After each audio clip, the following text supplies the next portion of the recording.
Strong India today knows how to respond to its detractors. Days after Bangladesh chief advisor Mohammad Yunus tried to advocate extending the Chinese economy around the Northeast Indian region, India under PM Modi has responded strongly. India has revoked the transshipment facility for Bangladesh export cargo to third countries transiting through its land borders to Indian airports and ports, but clarified that the measure would not affect Dhaka's trade with Nepal and Bhutan through Indian territory. A key economic activity, transshipment is the transfer of cargo or containers from one vessel to another during transit to the final port of destination. Very importantly, transshipment center is a port where merchandise can be imported and further exported without paying import duties. In a notification on Tuesday, India's Central Board of Indirect Taxes and Customs revealed that it has rescinded the transshipment of export cargo from Bangladesh to third countries through land customs stations to ports or airports in containers or closed-bodied trucks. The trigger for revocation has been Bangladesh Chief Advisor Mohammad Yunus, who during his recent China visit remarked that with Northeast India being landlocked, Dhaka was the only guardian of the ocean for all this region.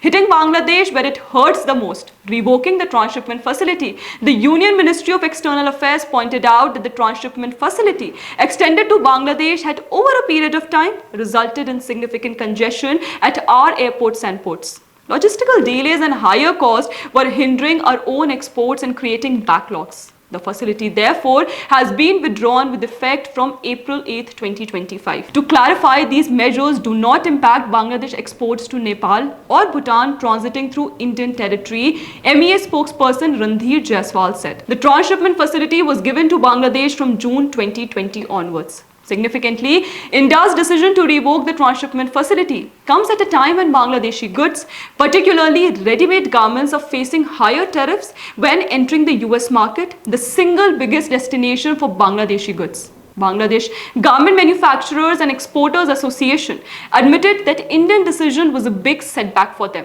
This is going to affect us.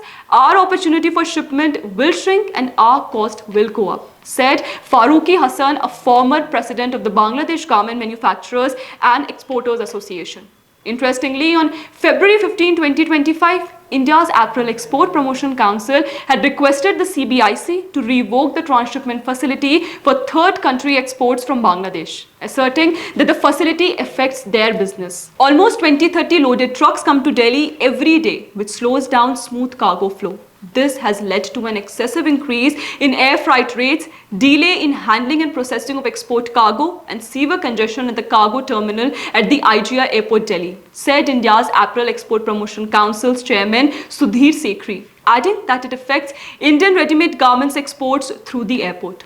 While India under Modi has shown Bangladesh's strength, there are some who, under the pretext of WTO, are challenging the decision. They say the decision to dismantle a route that allowed Bangladesh to trade with Bhutan, Nepal and Myanmar has raised fresh concerns about regional trade disruption and questions about India's obligations under World Trade Organization rules. Ajay Srivastava, co-founder of the Global Trade Research Initiative, said the development was geopolitically significant.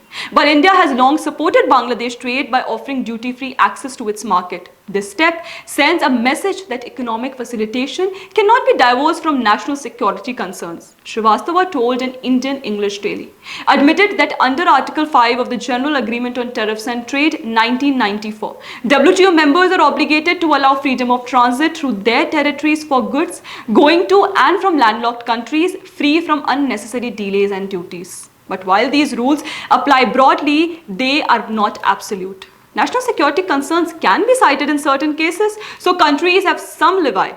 India's act certainly links to its national security concern.